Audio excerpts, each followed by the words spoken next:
ابن عباس رضی اللہ تعالی عنہما، حضور کے کزن عباس ابن عبد المطلب کے بیٹے، وہ بیان کرتے ہیں، یہ بخاری میں بھی ہے اور مسلم میں بھی، کہ جب رسول اللہ صلی اللہ علیہ وسلم پر مرض الموت کے آثار ظاہر ہونے لگے تو اس وقت گھر میں کچھ افراد موجود تھے، ان میں سیدنا عمر ابن خطاب بھی تھے۔ نبی صلی اللہ علیہ وسلم نے فرمایا، لاؤ میں تمہیں ایک تحریر لکھ دوں جس کے بعد تم کبھی گمراہ نہیں ہوگے۔ سیدنا عمر نے کہا، آپ صلی اللہ علیہ وسلم پر تکلیف کا غلبہ ہے اور تمہارے پاس قرآن موجود ہے، تمہارے لیے قرآن اللہ کی کتاب ہی کافی ہے۔ سیدنا عمر کی اس بات پر گھر میں موجود افراد میں اختلاف پڑ گیا اور وہ جھگڑ پڑے۔ کوئی کہہ رہا تھا لاؤ رسول اللہ تمہیں لکھ دیں صلی اللہ علیہ وسلم، اور کوئی وہی کہہ رہا تھا جو سیدنا عمر کہہ رہے تھے۔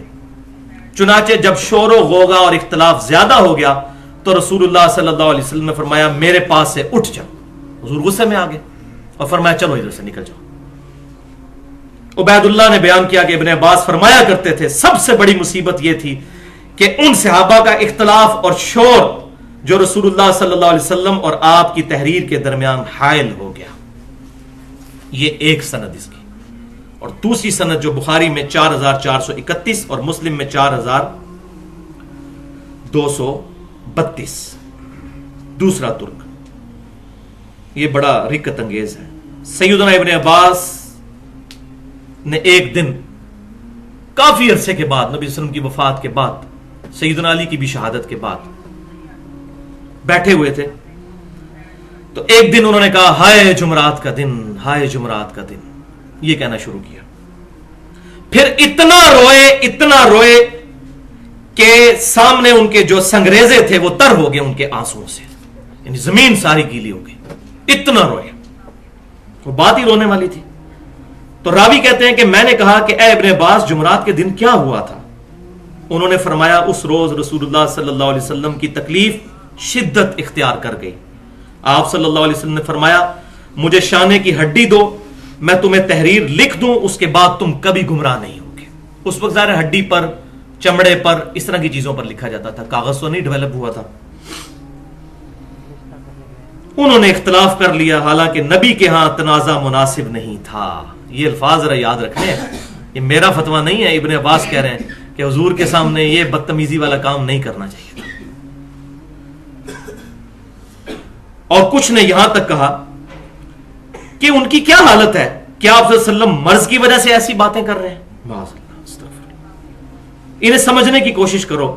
پھر وہ آپ صلی اللہ علیہ وسلم سے بار بار پوچھنے کی کوشش کرتے رہے، لیکن آپ صلی اللہ علیہ وسلم نے فرمایا، مجھے چھوڑ دو، مجھے میرے حال پر رہنے دو، میں جس حالت میں ہوں وہ اس سے جس کے لیے تم مجھے کہہ رہے ہو بہتر ہے۔ پھر آپ صلی اللہ علیہ وسلم نے 3 باتوں کی وصیت فرمائی، لیکن یہ باتیں لکھوانی نہیں تھی، وہ آپ کو پتہ بھی چل جائے گا بعد میں، کوئی یہ نہ سمجھے کہ یہ باتیں لکھوانی تھی، ورنہ تو زبانی پہلے بتا دیتے۔ آپ فرمایا، مجھے چھوڑ دو میرے حال پر، مجھے اسی حال پر رہنے دو۔ تو آپ صلی اللہ علیہ وسلم نے 3 باتوں کی وصیت فرمائی۔ پہلی بات، مشرکین کو جزیرہ عرب سے نکال دو۔ دوسری بات، میرے بعد وفود جو نیو مسلمز آئیں گے ان کو بھی اسی طریقے سے عطیات دیتے رہنا جس طرح میں اپنی زندگی میں دیا کرتا تھا۔ اور راوی کہتے ہیں تیسری بات میں بھول گیا، وہ باقی کتابوں میں ملتا ہے اشارتاً، صحیح مسلم میں انٹرنیشنل نمبرنگ کے مطابق 1188 نمبر حدیث ہے کہ نبی صلی اللہ علیہ وسلم نے اپنی وفات سے 5 دن پہلے یہ فرمایا تھا، خبردار تم میں سے جو اگلے لوگ تھے، جب ان میں سے کوئی نیک آدمی یا ان کا نبی فوت ہو جاتا تو اس کی قبر پر سجدے شروع کر دیتے تھے، میں تمہیں اس بات سے منع کرتا ہوں۔ اور کافی احادیث ہیں بخاری اور مسلم میں بھی سیدہ عائشہ کی، بلکہ سیدہ عائشہ کے پھر الفاظ ہیں کہ آپ صلی اللہ علیہ وسلم نے اپنی وفات کے دنوں میں بار بار اپنی چادر جو ہے وہ اپنے سر مبارک سے ہٹاتے اور ایک ہی بات کرتے، اللہ کی لعنت ہو یہود و نصارہ پر، کہ جب ان میں سے کوئی نبی فوت ہو جاتا تھا تو اس کی قبر پر سجدے شروع کر دیتے تھے۔ اور سیدہ عائشہ کے کامنٹس ہیں بخاری اور مسلم میں ساتھ ہی کہ اگر اس بات کا خطرہ نہ ہوتا کہ لوگ رسول اللہ صلی اللہ علیہ وسلم کی قبر پر سجدے شروع کر دیں گے تو ہم آپ صلی اللہ علیہ وسلم کی قبر مبارک کو زائرین کی زیارت کے لیے اوپن چھوڑ دیتے، لیکن ہمیں ڈر تھا، حضور صلی اللہ علیہ وسلم ہمیں اس سے ڈرا رہے تھے۔ اس میں میرا پورا لیکچر ہے 2 گھنٹے کا، ولادت مصطفیٰ اور رسول اللہ کی آخری وصیتیں، اہل سنت پاک .com پر مسئلہ نمبر 63 کے نام سے، اور ایک ریسرچ پیپر بھی ہے، ریسرچ پیپر نمبر 1 رسول اللہ کی آخری وصیتیں اہل سنت پاک.com پر صلی اللہ علیہ وسلم. تو اس پوری حدیث کا آپ کو جو ہے وہ ایک سٹرکچر سامنے نظر آ گیا. اس میں 2 الفاظ ہیں جو میں چاہ رہا ہوں کہ میں ان کو یہاں پر ہی ایڈریس کر دوں، جو بڑے خطرناک الفاظ ہیں. ایک لفظ وہ ہے جو سیدنا عمر کی زبان سے نکلا، اس کا میں عربی جو ورڈنگز ہے وہ پڑھتا ہوں، جو پہلی والی ترک میں تھی. غلب علیہ الوجع، کہ نبی صلی اللہ علیہ وسلم پر بیماری کی شدت ہے. وجع کہتے ہیں شدید بیمار ہونا. اب اس بات کی تعویل بھی ہو سکتی ہے کہ سیدنا عمر رضی اللہ تعالیٰ عنہ کا کہنے کا مقصد یہ ہو کہ نبی صلی اللہ علیہ وسلم سخت بیمار ہیں، ان کو ان کے حال پر چھوڑ دو، تنگ نہ کرو، تکلیف میں. اور دوسری بات یہ بھی ہو سکتی ہے کہ معاذ اللہ جو باقی لوگوں نے کہی. تو سیدنا عمر کے بارے میں تو ہم یہ گمان نہیں کرتے، کیونکہ یہ الفاظ کی تعویل ممکن ہے، تو یہاں تو ہم تعویل کریں گے، کیونکہ جب دونوں طرف مطلب جاتا ہے تو ایک مسلم سے پازیٹو حسن ظن رکھنا چاہیے. لیکن جو دوسری روایت ہے نا، ہائے جمعرات کا دن، اس میں سیدنا عمر کے الفاظ نہیں ہے، اس میں ہے کہ لوگوں نے کہا. اور ظاہر ہے کہ اس وقت بھی سارے پڑھے لکھے اور سمجھدار لوگ تو نہیں تھے صحابہ میں. کچھ لوگ تھے جن کی مطلب آپ سمجھیں کہ لنگوسٹک وہ اتنے شستہ الفاظ نہیں استعمال کر سکتے تھے، وہ بڑے گستاخانہ الفاظ ہیں، اور میں ان کو کوئی ڈیفینڈ نہیں کرتا، اللہ تعالیٰ ان کو معاف کرے، ان کی نیت بری نہیں تھی. لیکن بعض اوقات نبی صلی اللہ علیہ وسلم کی شان کوئی الفاظ نہیں تھے، وہ انہوں نے استعمال کر لیے. وہ عربی میں پڑھ دیتا ہوں. صحیح بخاری میں 4431 اور صحیح مسلم میں 4232.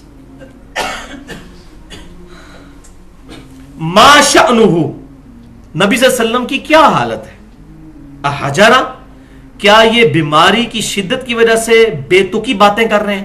جیسے کوئی بندہ ایسا بیمار ہو جائے کہ وہ جس کو ہم، یہ بہت سخت الفاظ ہیں لیکن یہ سمجھنے کے لیے ضروری ہے، اول فول بندہ کہنا شروع کر دے کہ اس کو ہوش ہی نہ رہے کہ اس کے منہ سے کیا نکل رہا ہے.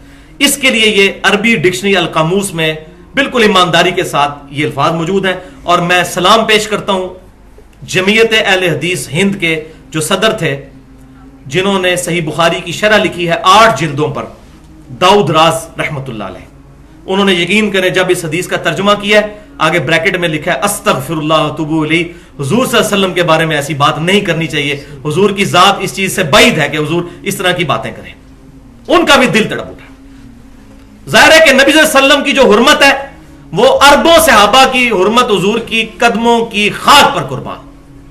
ٹھیک ہے، لا ترفعوا اصواتکم فوق صوت النبی، سورۃ الحجرات پڑھ لیں. نبی کی آواز سے بھی آواز بلند نہ کرنا، تمہارے اعمال برباد ہو جائیں گے، تمہیں خبر بھی نہیں ہوگی.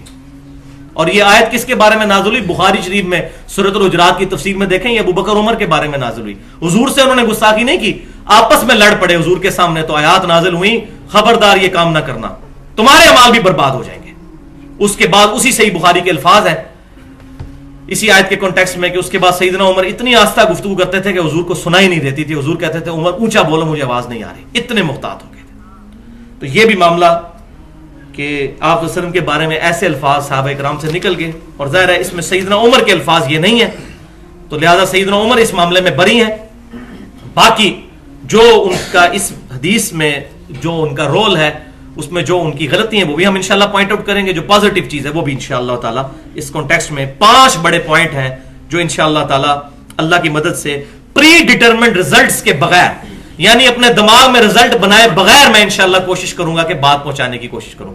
ورنہ اگر میں نے پہلے ہی فکس کیا ہو کہ میں نے سنیوں کی وکالت کرنی ہے یا میں نے اہل تشیع کی وکالت کرنی ہے، پھر میں حق بات کبھی نہیں کر سکتا. تو یہاں پر یہ بات بھی سمجھ لیجئے کہ میرے ہر کلمہ گو اہل قبلہ مسلمان کو پورا پورا حق حاصل ہے کہ اس حدیث کی جو میں شرح بیان کروں گا اس سے اختلاف کر سکتا ہے، پورا حق حاصل ہے. لیکن لیکن لیکن 3 دفعہ لیکن، جذبات کے ساتھ نہیں، علمی دلائل کے ساتھ. کیونکہ قرآن پاک میں سورۃ الانفال کی آیت نمبر ہے 42، جو ہلاک ہوا دلیل سے ہلاک ہوا، جو زندہ ہوا دلیل سے زندہ ہوا. دلیل کے بغیر ولا تقف ما لیس لک بہ علم، اے انسان کسی ایسی چیز کی پیروی مت کر جس کے بارے میں تیرے پاس علم نہیں. ان السمع والبصر والفؤاد كل اولئک کان عنہ مسئولا، بے شک کان، آنکھیں اور عقل اس کے بارے میں پوچھا جائے گا، اس کو استعمال کر کے تم نے حق بات حاصل کرنے کی کوشش کیوں نہیں کی. تو علمی دلائل کے ساتھ اختلاف کر سکتے ہیں، جذبات کے ساتھ نہیں. ورنہ جذبات ماشاءاللہ تھوک کے حساب سے اہل سنت کے بھی ہیں اور اس سے زیادہ اہل تشیع کے ہیں، اس سے مسئلہ حل ہونے والا کوئی نہیں. علم کی تلوار سے انشاءاللہ یہ مسئلہ ریزالو ہوگا.